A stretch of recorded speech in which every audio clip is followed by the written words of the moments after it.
Great. Share screen.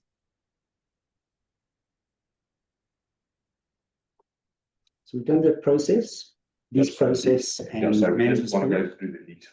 Super. So guys, an hour goes past very quickly when we are training on the lease. So what I'd like to do is to run through the lease pretty quickly, relatively quickly, and then if we have time, usually I don't, is then to start actually at the beginning and go clause for clause. Please come in. No problem. We're just finishing off. and I'm hoping, please take some. I'm hoping that everybody read through the lease, even though there are not too many newbies here. So no doubt you've been through the lease already, done a couple of deals. He doesn't bite. I know him well. You'll need to look at the lease agreement. Shane, you can go grab you can ask Danny for a printout if you want, if you prefer. Okay. You can see from there, not the outside. Right. Okay, with all that in mind, just saying I'll run through it relatively quickly, but as I usually do, I'll stop along the way and within an hour we'll cover it all. But for one or two newbies, please, okay, audio's on, can definitely interrupt as I go, but please just remember, assuming you've read through every single clause, and you'll come back to me any other time with any questions whatsoever that you have, anything that's not 101% clear to you. With that in mind, this is our standard unmanaged lease. Remember, for managed leases, we only attach a addendum to the end of the lease in order to make it clear to the parties that it's a managed lease. We don't have a separate lease agreement, which works for us just fine. Okay, premises let, freehold property or sectional title, self-explanatory. Landlord's detail. Yeah, go ahead. Or put yourself on mute. Sorry. That's okay. Right, so yeah, if there's two landlords, remember it's the same as in a sales agreement.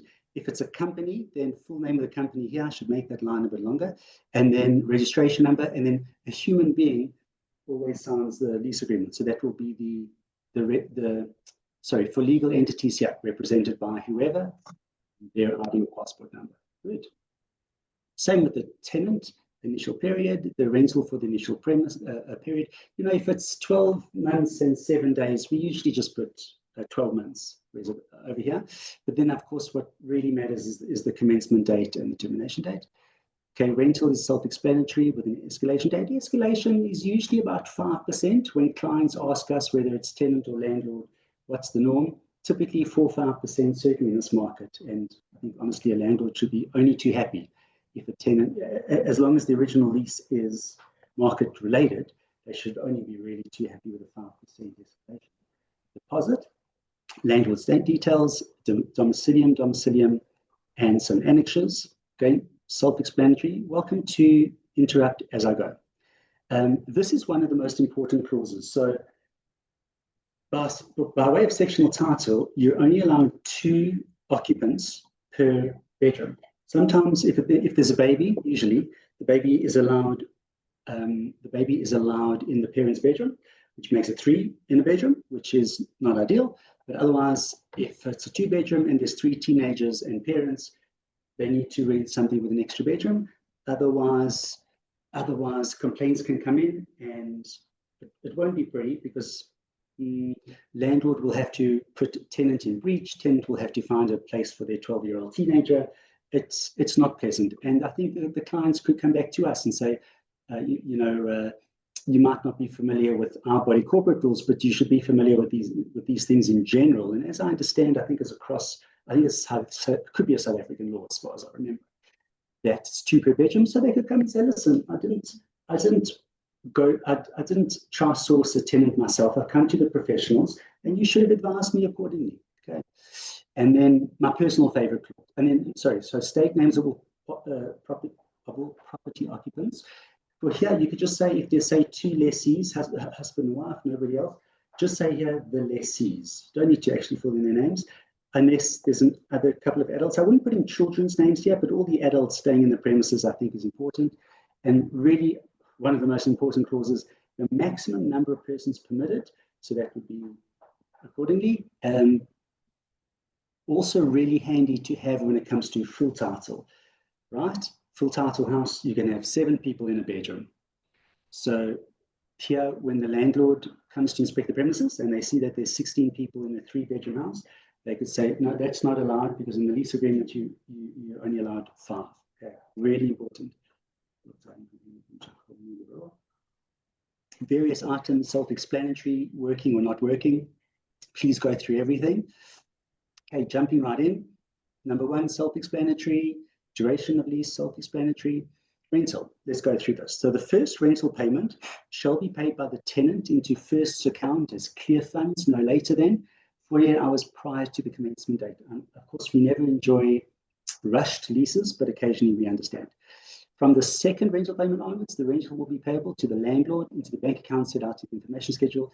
Sometimes clients don't understand this. They say, why can't I get the deposit myself? This just explains it to them.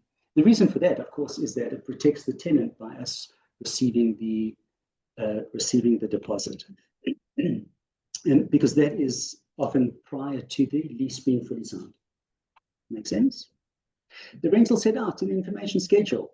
Remember, there's the schedule, and then the section is called the lease terms and conditions. So everything before that is known as the schedule. The rental set out in the information schedule must be paid and cleared monthly in advance before or on the first day of each and every month, free of exchange, i.e. bank and foreign exchange charges, without deduction or set-off. So if the tenant feels that the landlord hasn't maintained the property during their lease agreement adequately, for example, they're not allowed to just willy-nilly say, no, I'm actually going to deduct 500 or 731 Rand off or I'm not going to pay my rental until everything is fixed. If it gets to that point, one needs to put the tenant, and that's for us to advise, the tenant needs to put the landlord in breach. And that's how one goes about not deducting rental, but taking care of the situation that makes the tenant upset enough that they want to deduct rental. By the way, the whole 7-day leniency, what's called grace period, that is just a nice thing to do, and it's not stipulated anywhere in law. This is most of the lease, by the way, is taken straight out of the Rental Housing Act. At least the foundations of the lease are. And so even in the Act, it says nothing about 7 days. Okay? The landlord must furnish the lessee monthly. This is actually law. Nobody does it. Very few people do it, especially those landlords that don't have investment properties. They're just renting out their property for a few years. But this is what they should be doing. And they should present that written statement reflecting charges in terms of the lease together with payments received. This really helps because, and I'm very guilty of somebody with investment properties, after 3 months, I get my admin done and I see my tenant hasn't paid for 2 months. Or what really happens more often is that the tenant has missed 1 or 2 electricity and water payments. And I go back 6 months, or they've missed 6 months worth, and I say, oh, you actually owe me 13,229 Rand worth. It's like it's not so fair on the tenant. They could be a good person and they just happen to be they happen to miss the payments. It's not on purpose, and now they're just getting this big bill. So yeah, they still have to pay it, but it's not the ideal situation. And I'd say even more importantly, what are the chances that they're just going to take out a check, so to speak, and just pay that whole lump sum? So it's not really in anybody's favor. The rental will automatically escalate on each anniversary date of the commencement date at the rate specified under clause 4 of the information schedule. I can tell already that I'm going through each clause, and I'm actually a bit more comfortable with that. So let's do it also about a quarter of the way through. So let's rather do the training like this rather than just jumping through it, and we'll have a second and a third training if we need to. Should the lessee fail to pay any amounts due in terms of this lease on the due date, interest is payable on such amount at the prescribed rate, which is approximately 15%. It's called the legal rate as well. It does change from time to time. It might change twice a year or once every 10 years, or it might only change in a couple of years. One never knows. So we just call it the prescribed rate, and the clients can maybe Google it or ask their local orthodox attorney for that prescribed rate. And that's from the date that such amount became due up to and including the date of payment. So obviously it's not that the landlord, say, has to put the tenant in breach in order to get whatever's owed to them. It happens automatically, and they have to pay the full amount due. Termination and renewal. pretty important. Everything's important.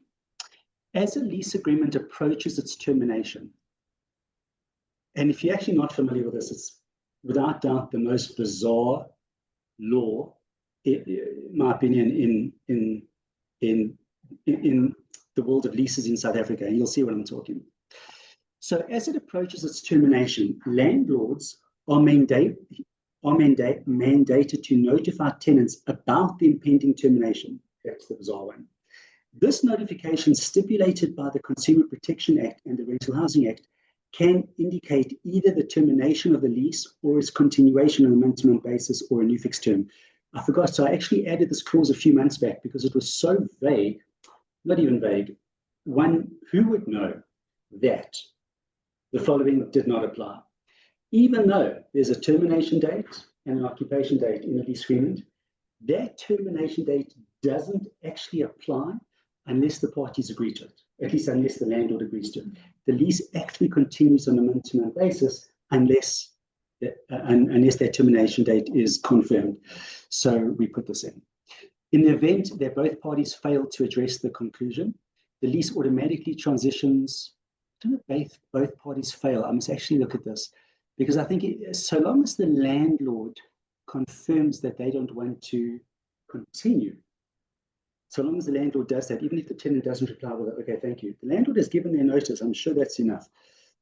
Then the lease automatically transitions into a month-to-month arrangement, retaining the original terms and conditions. Right. So that month-to-month, it's as though the original lease agreement it is still in place, and it's not just only the common law applies. Therefore, so each clause in the original lease agreement, together with all further conditions, for example, it all remains in place. Therefore, should the lessee wish to renew this lease, the same must be conveyed by the tenant to the landlord in writing by not later than 2 months prior to the termination date of this lease. The lessor must revert in writing. Again, anyone stop me if you want. The lessor must revert in writing to the lessee within 7 days of receipt of such notification from the tenant as to whether the landlord is willing or not to renew the lease. So when I first started the department all those years ago, we came to understand that there's something called an option to renew. And an option is actually a legal term implying that, there's another term that basically the tenant is entitled to. No, not that. That the tenant is entitled to renew so long as they're not in breach, they can renew. It's an option that the landlord can't get out of. And that's not what any landlord wants.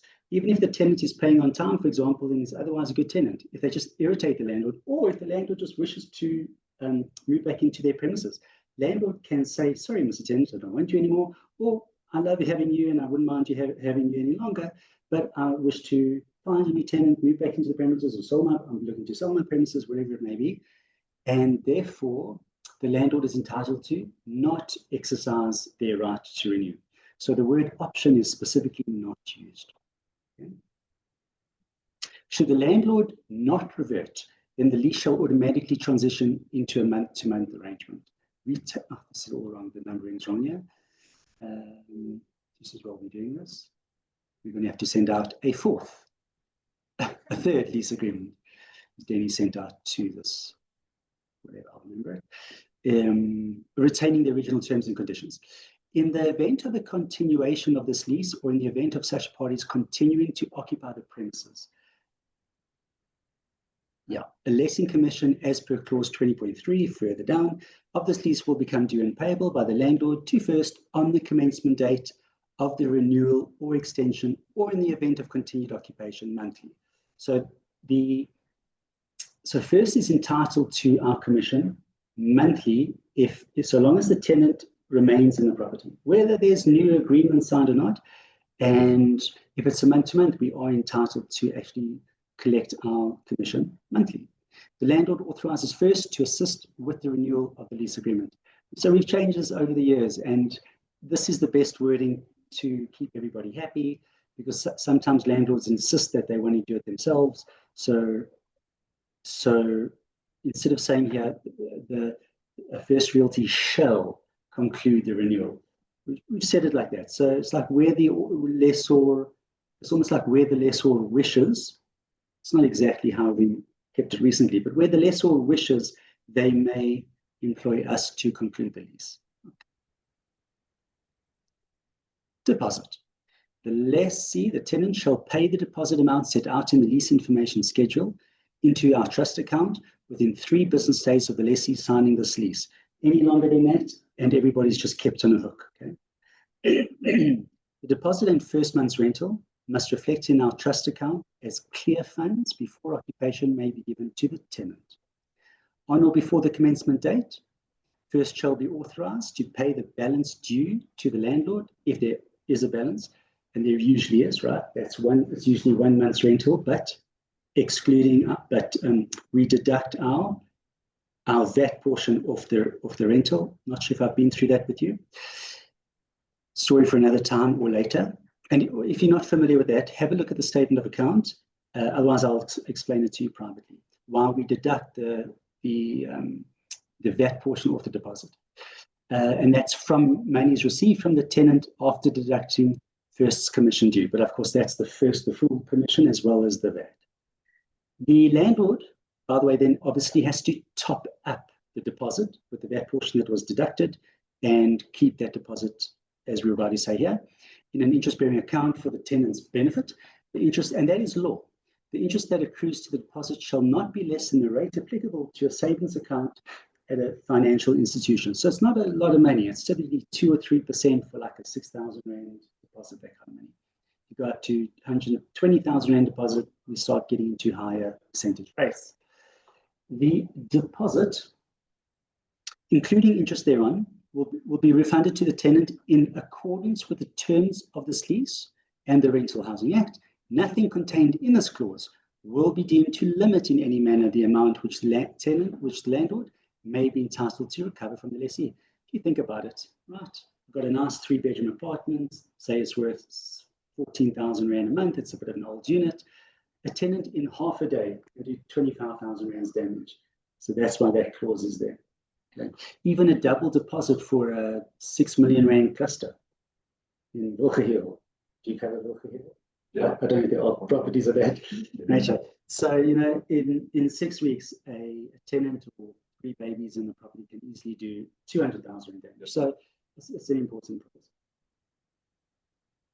In the event of the landlord utilizing any portion of the tenant's deposit pursuant to the terms of this lease, that's basically with regards to the terms of this lease, the landlord will be entitled to call upon the tenant to pay to the landlord the utilized portion such that the lessor is again holding the full deposit, and that amount which the tenant must now pay the landlord is payable on demand, not at the end of the month, whenever else. It's as soon as the landlord has had to take money off the deposit. And ideally, that shouldn't even happen.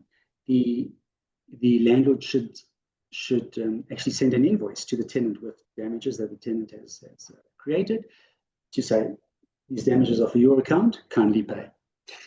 The lessee will not under any circumstances be entitled to withhold payment of the rent or any portion of the rent for the final month, right? Some people, they're even silly enough to ask if they can.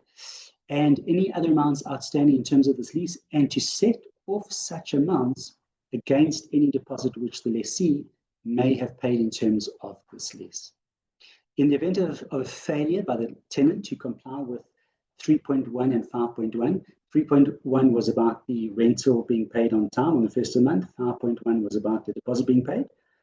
The landlord will be entitled to refuse to allow the lessee occupation of the premises because the tenant also has to pay, just to make it clear again, the rental prior to occupation, of course. And the landlord will further have the right to terminate this lease by giving the lessee notice to that effect. Actually, not so sure about that. I think the landlord helps to do my training. The landlord has to put the tenant into breach. They can't just willy-nilly decide, hey, I'm going to terminate. No, there's a signed agreement. I don't think that will stand up in court. So even though not that there's a signed agreement, but according to the Rental Housing Act, if one party is in breach, you have to put the other party in breach. So you can't just willy-nilly decide to terminate. Right, acknowledgements, let's actually say this. Acknowledgements by the tenant. So this is quite a mouthful. we'll go through it relatively pretty quickly. Obviously, all important, otherwise we wouldn't have it in the lease. And each clause starts with the lessee acknowledges that. So that's how we'll read it. So the lessee acknowledges that the lessee will use the premises solely for residential purposes, and the premises will only be occupied by the lessee and by the lessee's immediate family, unless otherwise specified in the information schedule. The premises are let subject to the conditions as contained in the title deed of the property and subject to the provisions, if any, of the town planning scheme, etc., blah, blah, blah. You just have a read through that. Really, to go through every word, I think it takes about 4 to 5 hours. So let's not do that. The lessee will read, so I'll read through everything that I really feel is at least 50% important. The lessee acknowledges that. The lessee will read and be bound by, we can pretty much take out the share block scheme. They're not used much anymore. Any sectional title body corporate rules and any homeowners association rules, that's of course for clusters, or any other documents as may be applicable, the lessee agrees that the premises are let subject to those stipulations in these documents, and a breach of these stipulations will be considered to be a breach of this lease. And of course, by now we know that the lessee has to initial all the pages of body corporate rules prior to taking together with the signing of the lease, and that should be sent together with the lease agreement, because it could be, say, the tenant wants 3 pets, they have to, when nobody's advised the tenant will need to see. It'll be important that the tenant sees that in the body corporate rules, and they'll then query it, and if it's still not allowed, could go via the trustees. The tenant will not be taking occupation, and there won't be a lease agreement. If that is not done, we could have a horrible situation on our hands where the tenant takes occupation, not realizing, and the landlord and the agent didn't realize that 3 pets are not allowed, maybe a cat and a dog, whatever it might be, and tenant is in the property with 2 or 3 pets that they insist on keeping, and it becomes very ugly because usually the agent is square in the middle of that. The lessee acknowledges that should the lessee breach any of these stipulations referred to above in those rules, and the relevant body imposes a penalty on the landlord, because that's what happens as a result, such penalty will be payable by the tenant to the landlord on demand. And that, of course, appears in the levy statement. The lessee will not cause or permit any nuisance on the premises. The lessee will not hold or permit the holding of any sale by public auction whatsoever. The lessee will not keep pets in or on the premises without the landlords and the body corporates, where applicable, prior written consent. Of course, if you put in the further conditions here that the landlord accepts that there'll be a tenant, that counts as written approval, unless otherwise specified. The lessee has, this is so important, the lessee basically here, by signing this lease, the lessee acknowledges that they have inspected the premises and has found them suitable for the purpose for which they are let. Payment, the lessee acknowledges that payment of rental or any other payment shall only be paid by way of stock order or electronic fund transfer, and in the event of any payments due in terms of this lease being deposited into the landlord or first bank account by way of cash, you can read the rest. It's about bank charges. So I'm just going to take a second before each clause to see whether we should read or not. Yeah. The lessee acknowledges that when the lease terminates for any reason, the tenant will not hold onto the keys to the premises, but will return the keys to the landlord by no later than 9 o'clock in the morning on the day after this lease terminates. Personally, I think it should be about midnight on the day it terminates, or maybe 8 p.m. But everybody seems to be happy with this, so we don't rock the boat. The lessee acknowledges that all goods brought onto the premises by the tenant will be at their sole risk without the landlord incurring any responsibility relating thereto, except, that's how you read the save in, except in instances of gross negligence or intentional conduct by the landlord. I'll give an example of that in a clause or two. It's a bit easier to give an example. The lessee acknowledges that the lessee will have no claim for damages whatsoever against the landlord if for any reason the premises become unsuitable for the purpose for which they are let, again, except in instances resulting from gross negligence or intentional conduct. The lessee acknowledges that the lessor will not be liable for any loss sustained by the lessee by reason of any burglary of or fire on the premises. Again, so here's a good example, right? How do we understand? Oh, and of all the leases I've ever seen, I don't recall ever seeing these clauses, these additions to these types of clauses added in any other leases. And why do we do this? Because it protects tenants. And of course, over the years, we've been editing the lease accordingly that tenants have basically queried our lease to say, no, it's too one-sided. Because if they'd say, but however, that's all fine, but however, if the landlord is negligent or they intentionally did X, Y, Z to the premises, then they should be held liable. So quick example here, let's say a fire on the premises. Let's say that the landlord brought an electrician onto the premises to repair something. Landlord didn't check out the electrician properly, or it can be proven that the landlord knew that the electrical job wasn't done properly. There's a fire, that's gross negligence. Okay, and intentional conduct is self-explanatory. Okay, in those two instances, landlord can be held liable. Yeah, this is basically a repeat of a previous clause. This applies to the landlord and their representatives having access to the premises at reasonable times. Okay, yeah, and the lessee acknowledges that they will have no claim against the landlord for damages or otherwise arising from the total or partial failure in the supply of electric current. We can see where this is coming from and why we added it, or other such services, unless such total or partial failure in supply results again from the landlord's direct involvement. Okay, horribly important. The local authority accounts will remain in the name of the landlord. Outside of Gauteng, by the way, they can be changed to the names of the tenant, I believe. The lessee must repay the landlord for all amounts paid by the landlord in respect of charges levied by service providers supplying services to the premises, including electricity, water, and gas. So guys, this is default. If the parties want to agree to anything else, they're welcome to, but put it in writing. Okay? Landlord wants to get away with something, try and get that information before you even mark. For example, if the landlord wants to charge, it's not often, but more and more as we head through the years and effluent becomes so expensive. Effluent's typically half the price of levies. It's just insane. So where a landlord tells you up front before mandate stage, I wish to, I insist on charging effluent to my tenant, put that in the body of the ad, because 9 out of 10 tenants will just skip over that property. They won't wish to pay that effluent. All right. And these include, this is really just for full title, but these charges include basic service and network charges. That's all outlined in levy statements. Okay.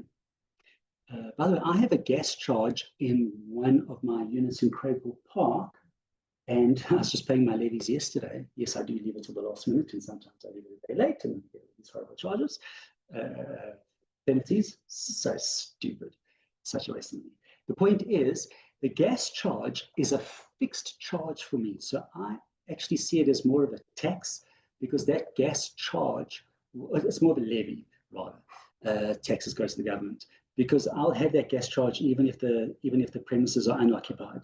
And I think that, it's not expensive. I think it's like 81 Rand. If it was a couple of hundred, I would definitely at least try to recover something from the tenant. But if that was zero, and it's like honest, not zero, if it was a changing amount, I would personally then be able to get away with and feel more reasonable and ethical to charge the tenant for that.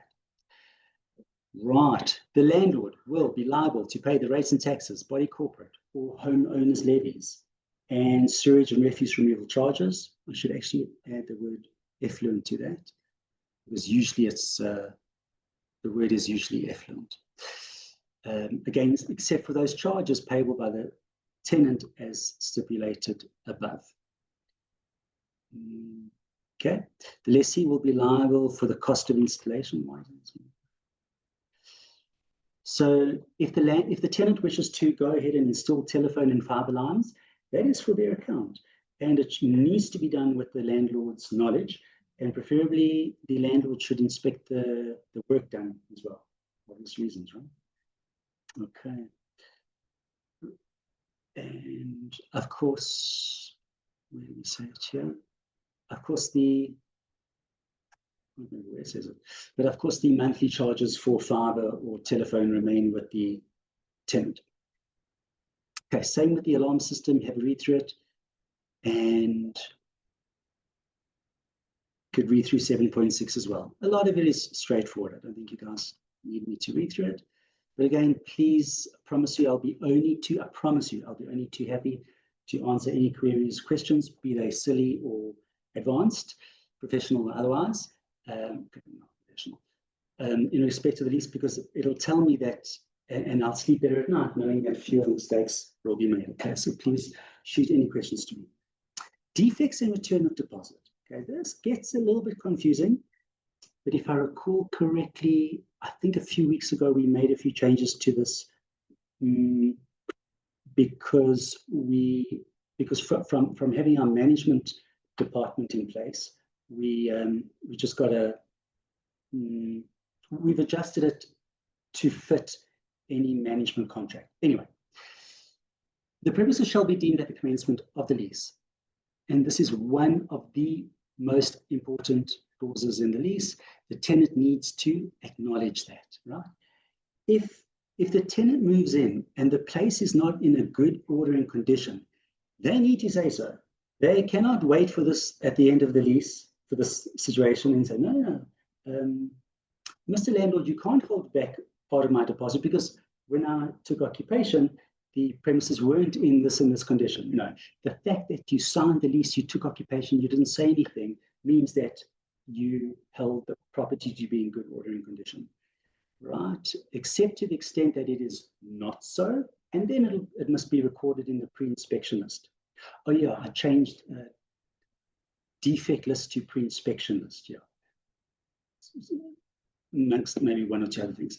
And that must be completed by the tenant and the landlord jointly prior to or within 3 days after the commencement date. For those oldies over here, I'm not saying that you're old, I'm just saying that you have been with us for a while. If you're sharp, if you're feeling sharp today, you'll realize that that used to say all within 14 days of moving in. And because and since starting our management division, we've had issues where a tenant would only, as they're entitled to do by law, the tenant would only bring to the attention of, in our case, managing agent or the landlord, a defect 11 days after moving in. Let's be honest. The tenant could have caused that defect, that damage, after 11 days, after 6 days. So we don't understand why it's 14 days in the Act. We've changed here, and it makes a lot better sense for us. The parties shall inspect the premises to ascertain the existence or not of any defects or damages with a view to register and must register such defects or damages in the pre-inspection list. Okay, this must be attached to the lease. Now, it's specifically recorded that this list, I think I still put it on, and you'll note that we've added it to the lease agreement. Yeah, so I haven't said here that, this pre-inspection list only, this pre-inspection list, what's the wording? It's only basically written up in order to list the defects and do not confer an obligation onto the landlord to fix anything. But I have made it clear here. Oh, I added it. It's been taken out. Sorry, it was taken out. It's going to be added over here that the landlord, by way of signing this lease, agrees to repair these items. Yeah, definitely taken out there. Yeah.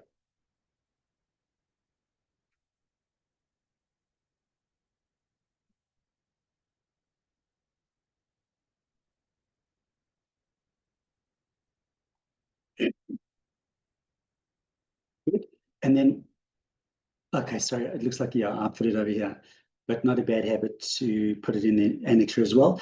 Unless otherwise stated in the lessor to repair the following item section of the form, the intention being that such list only records the condition, so the pre-inspection list, except for that, only records the condition in which the tenant took occupation of the premises and the goods, and in the case of furnished premises, those furnished items as well. Any repairs required, as may be stipulated in that pre-inspection list, including all of those things, shall promptly or within a reasonable period be repaired or replaced by the landlord at the landlord's expense. Okay, just a note to self. It's a bit of a clash with the previous clause, so I'm going to just make a slight change to that. At the expiration of the lease, the clause will remain like that, just a matter of wording. At the expiration of the lease, the landlord and the tenant must arrange a joint inspection of the premises. And of course, if this lease is being managed, then the landlord doesn't need to be there. Instead, our managing agent will be there.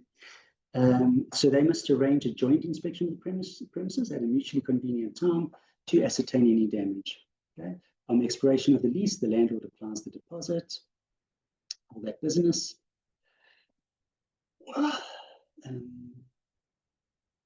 If the restoration of the premises is required by the landlord, etc., then the landlord actually has 14 days to restore the premises and return the deposit, unless, should no amounts be due and owing to the landlord in terms of this lease, the deposit and interest accrued shall be refunded to the tenant within 7 days. Okay, so as you do more leases, or if you read it 100 times, if you like myself, it becomes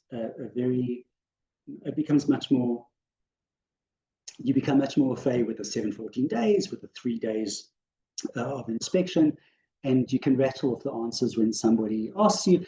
Otherwise, somebody asks you a question, just jump into the clauses and read through them together with the client, and typically that answers relevant questions. Otherwise, ask the client to give me a call with you as well.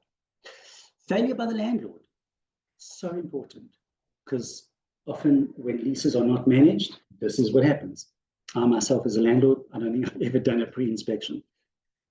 Failure by the landlord to inspect the premises in the presence of the tenant, as contemplated in clause 8.1, which was the pre-inspection, or 8.4, is deemed to be an acknowledgement by the landlord that the premises are in a good proper state of repair, and the landlord will therefore have no further claim against the tenant at the end of the lease, who must then be refunded in terms of this clause the full deposit plus accrued interest.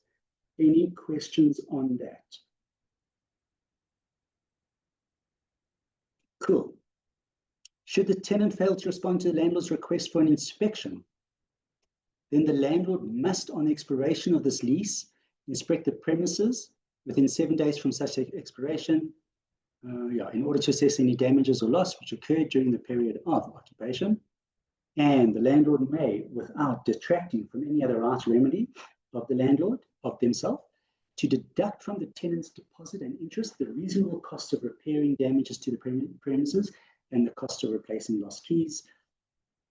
And 8.10, that ties in with 8.10, all relevant receipts must be provided as well. Landlord can't, come up with or use the most expensive service provider and all that jazz. Okay, so it needs to be done in fairness, even though the tenant didn't pitch for the post inspection. The landlord can't take advantage of that situation. The landlord may, without detracting from any other right or remedy of themselves, deduct from the tenant's deposit and interest the reasonable cost of repairing damage to the premises and the cost of replacing lost keys. So you can see it's really in the tenant's interest to be at that post-inspection. And then the 8.10.3, sorry, it details when the deposit is then refundable. Okay, another important one. By the way, when I say these important ones, obviously everything's important, but what I specifically refer to is those clauses that come around in respect of questions from clients, okay? Be they upfront when everybody's happy or mid-lease when there's a dispute. Like, if you're welcome to, I'm happy to open a window if you wish. I don't have COVID. Landlord's obligations, I had COVID. The landlord warrants that as at the commencement date, the premises will accept or save as otherwise disclosed in writing to the tenant will be or is in good working order and condition, and specifically that the electrical installations, all plumbing, sewage systems, and other appliances and fittings in the premises will be in good working condition. So obviously fittings are fittings, but appliances are things like the stove, the pool pump, not anything that the landlord has obviously taken with them, because it wouldn't be there, I suppose, in the first place. But I think what I'm specifically trying to get at is that much like in a sale, the only appliances that have to remain in the premises are those that are fixed to the premises. And that would include a generator as well. Sometimes generators are on wheels, and that's needs seen or noted beforehand, and the landlord takes it. So pool equipment, look, it's movable, hey? So I'd say only it's a bit up in the air, but for sure, the pool pump. Pool equipment, it can be argued that, it falls under, see, we haven't said yet that equipment will be left. We refer to, so it's never come up. You wouldn't, we've done over about 4,500 leases. We've never had a landlord take their equipment. And why not? Because the landlord wants the tenant to clean the pool. So then it's just going to be thrown back in their face. The premises will be clean, right? So this is the landlord, basically, the landlord is accepting that the premises must be clean and comfortably habitable by the tenant when they take occupation. And all instruction manuals are there. I'm sure they never are, for any various equipment, etc. All charges in respect of levies, municipal rates, and all those things, and other such expenses must be paid up in full and not be in arrears prior to occupation date. And this is really one of the clauses where I think we bring our expertise to the party. Where if a tenant does a private deal, they wouldn't be familiar with this, and it could come back to bite them. Specifically referring to, say, 150,000 Rand debt on rates and taxes. Tenant moves in a day later, 6 months later, when the tenant is not expecting it, things are cut off and takes a day or 6 weeks to get it back on. Not a happy situation. So the landlord shall present upon request any of these statements to the lessee or first. Yeah, I can tell which clauses we've added in over the years to smooth things out. Okay, the landlord will keep the structure of the premises and the roof in a state of good repair, but will not be liable to the tenant for any loss or damage, whether direct or consequential of whatever nature or cause, except for, again, that old clause that we've seen a couple of times, where the landlord was negligent or through intentional conduct. Of course, as well, if the self-explanatory, but it's mentioned in the tenant's clause, what they're obligated for, where the tenant has, say, removed a roof tile and now there are damages to the premises, that's obviously for the tenant's account. Okay, do we need to read through this one? Yeah, we even added load shedding. Notwithstanding anything to the contrary contained in this lease. So if you're not familiar with this clause, it means regardless of anything we've said before, the following applies, okay? Should the landlord fail to comply with the landlord's obligations, or should repairs be necessary as a result of fair wear and tear, which is always for the landlord's account, or load shedding, or should major repairs be necessary because load shedding, effects of load shedding is not for the tenant's account. Yeah. Or should major repairs be necessary, the tenant will be entitled to deliver to the landlord written notice demanding that the landlord effect those necessary repairs to the premises within 7 days, and in cases of emergency, the notice period can be 12 hours, in which case the property must be promptly repaired by the landlord. In the event of the landlord failing to respond to the notice or failure to attend to that repair within a reasonable time, the tenant will have the right to effect these repairs at a reasonable cost and to claim a reimbursement of the cost from the landlord, which must be payable on demand. Right, not too bad.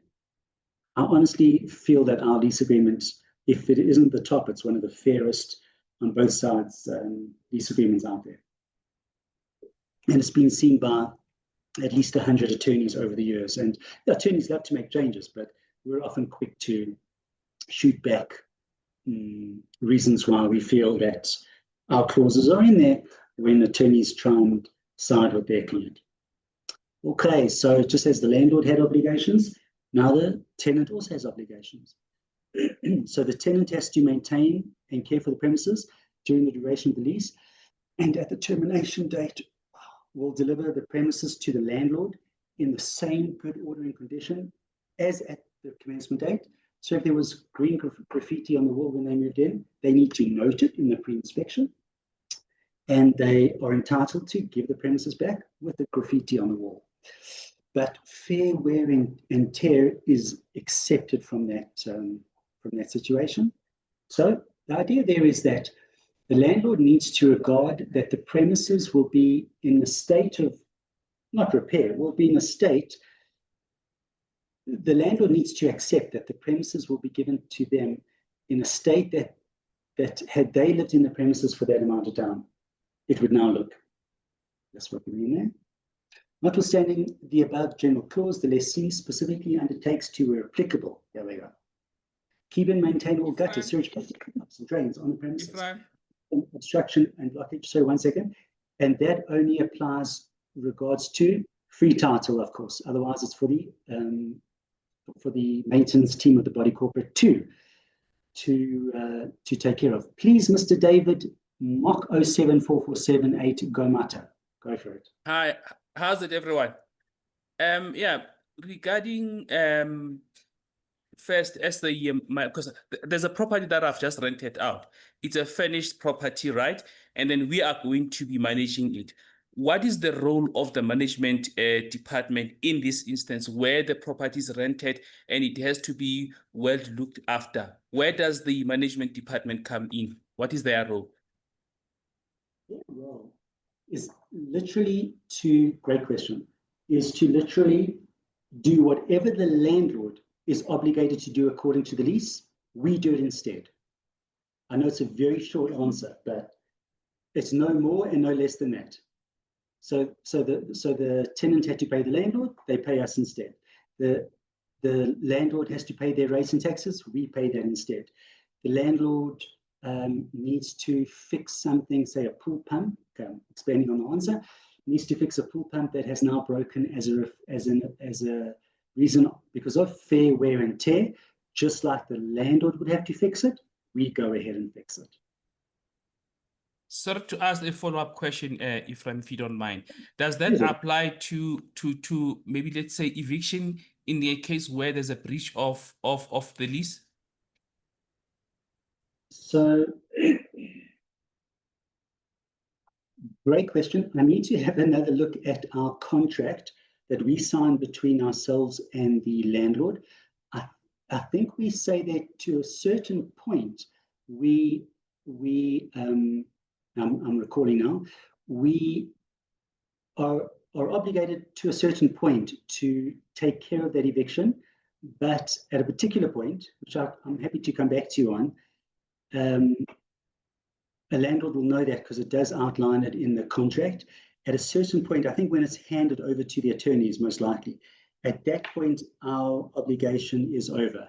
In respect of appearing in court, in respect of issuing legal letters, it's then between the attorneys and the clients. We are obligated, we are obliged to send through a first letter of demand. Again, this is all prior to the attorneys getting involved. And if the landlord requests that a first letter of demand is sent by an attorney, we'd be only too happy, with the relationships we have with attorneys, and we do it from time to time, to have that letter of demand drawn up by an attorney and sent to the tenant. And we would do that without more involvement by the attorney, as much as it would help for the attorney to actually send the email directly, by the way. So yeah, by way of going the full hog with an eviction process, including the sheriff and everything that goes with that, no, we don't do that. And on a different note, but similar, we do provide a service with It's an option given to a landlord by way of a company called, there's 10 Risk and there's 10 Risk, which stands for tenant risk. Another one on the tip of my tongue that offer a service whereby the landlord pays what's it called? I can't think of the name of the company. The landlord pays a relatively small monthly fee to protect, like an insurance contract, to protect them from a tenant that falls into breach and that now needs to be evicted. So I think the terms of the clause of the contract, and we asked the landlord to sign the contract directly with the client so we don't have to get involved there, is that the company covers the landlord for, I think, up to 50,000 Rand, I stand to be corrected, of the payments that might be due, of the costs that might be due in respect of an eviction, because those costs can escalate up to 150 or 500,000 Rand, depending on how often or how well the tenant manages to fight back the claim, how good their attorneys are, how long they stay in the premises and just refuse to leave and everything else. But by the way, evictions, as far as I know, are usually successful and usually take up to 3 months and not longer than 3 months. I know it would be nicer to have it within a week, but it's not like 6 months, 3 years. That's really not the norm. You know, what happens with stories and stories of campfires and things is that one negative story gets sent around and spread to 100,000 people, but the good stories nobody shares. Okay. Dave, did that answer your question? Yes, thank you. Only a pleasure. The tenant has to clean the carpets and other floor coverings and tiles regularly, so not professionally, but keep them clean.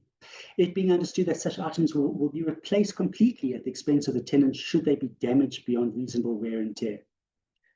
Right, the tenant has to, regarding whether the property is full title or sectional title, they have to maintain and keep in proper working order all hinges, locks, electrical connections, taps, and other fixtures, fittings, furnishings, machinery, or equipment on the premises. Again, except in sectional title units, if there is machinery or equipment which would likely be outside the premises anyway, on common property such as a pool pump. So here, premises specifically refers to anything under roof, and in sectional title at least. And they must effect repairs if broken by the tenant, subject to the condition that the tenant will not be liable to repair the above items where the repair is necessary as a result of fair wear and tear. The tenant needs to provide at their own expense all types of light bulbs required in the premises, but when the person moves in, all the light bulbs must be working, all the taps must be working. And please test, where did we update this? Oh, in the pre-inspection. Oh, I did a beautiful job there about 3 weeks ago.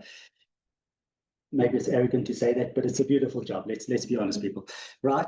Test the taps. It's not for you folks to do it, but we're going to test the taps. And when landlords and tenants do the inspections themselves, we hope that they'll read through that and avoid issues later on. Right? What was it? Test the taps, switch on all the plates on the stove, all these good things. We've realized that these things have come up now that we have a managing department. So we're making it smoother for everybody else, even when they don't have management in place. Right, 945 is not for sectional title. You can have a read through that.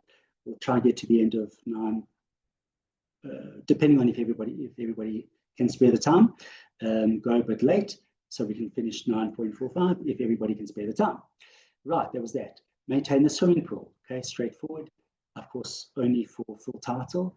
And then they must not interfere with any electrical appliances at all, by way of short circuit or otherwise. In other words, if the electrician has to come past and really do some serious work and start breaking things and pulling things, the lessee should advise the landlord of exactly what's going on. Because the landlord can say, hold on, I'm an electrician myself. My brother was, and I know my two stuff. Your electrician doesn't need to do that, for example, and just avoid all kinds of unnecessary situations. Right? Have a read through that. Right, and they need to make good and repair at their own cost, 948. any damage or breakages by reason of any furniture or other objects or vehicles brought onto or removed from the premises or otherwise, as and when they become necessary, unless such damage or breakage results from, as we know. Now, why do you think it's written there that when the breakage results, as and when they become necessary? That's because, for example, in respect of a pool, when a pool turns green, I understand that moss starts growing on the walls, and that leads to the next state of repair. And before you know it, the pool virtually has to be filled with soil, right? So that's a typical example of when the object, appliance, pool needs work, it needs to be done straight away for that kind of reason. Don't leave it because we don't know the final result there. The lessee shall be obliged to repair any of the above-mentioned items that become damaged or degraded as a result of their actions within a reasonable time frame, which shall be determined by the lessor. It's kind of a repeat. I'll have a look at that some other time. The landlord or its representative shall, at the landlord's sole discretion, be entitled to make good and repair any damages or breakages caused by the tenant, and to recover the actual reasonable costs of doing so from the tenant, unless such damage or breakage results from their gross negligent or intentional conduct. If the premises, what's that one? If the premises form part of a section title scheme, the lessee will then not be obliged or entitled to, they're not even entitled to maintain the exterior of the premises or the amenities, insofar as the obligation or right to do so is imposed or vests in the relevant governing body. 9.8, folks, just shout out if you have to go, or can you spare another 5, 6, 7 minutes? You guys don't have a choice because I've locked, the door is locked from the outside. Everybody happy? 3, 2, 1. Okay, nobody going anywhere. In the event of the landlord deciding to sell the premises during the period of the lease, the lessee agrees, must agree. In other words, the lessee is obliged to allow prospective purchasers to view the premises at all reasonable hours with reasonable notification. They're not allowed to get out of it. Okay? And of course, huurde gaat voor de koop applies, where the lease takes precedence over a sale, which means that the property is sold, the lease remains in place. And the new owner cannot do anything about that. Of course, if the tenant falls into breach, if the tenant falls into breach, the original stipulations of the lease apply, much like with the previous landlord, and the tenant can be put into breach if they repair 2 or 3 times, we'll get into that in clause 17. If they don't, of course, repair the breach within 20 business days, the lease is cancelled. Again, we'll get to that. But I wanted to say there actually is quite an interesting point that a new lease does not need to be signed between buyer and tenant. Did you know that? Yeah. Cool. It carries on automatically. A new lease does not need to be signed. Of course, the landlord must forward the deposit with interest to the buyer. Okay. In the event of the landlord deciding to re-let the premises at the end of the lease, same applies in respect of viewings. And my 6 to 7 minutes was only 2 minutes. Okay, let's do this again. I haven't had such fun in months. Even Zanzibar didn't come close to this. Thank you. You've been very good students. Oh, we've lost a couple of people along the way. All right, well, things happen. I hope they're okay. Let's stop recording. Pause or stop recording. Cool. Yes, we're seeing.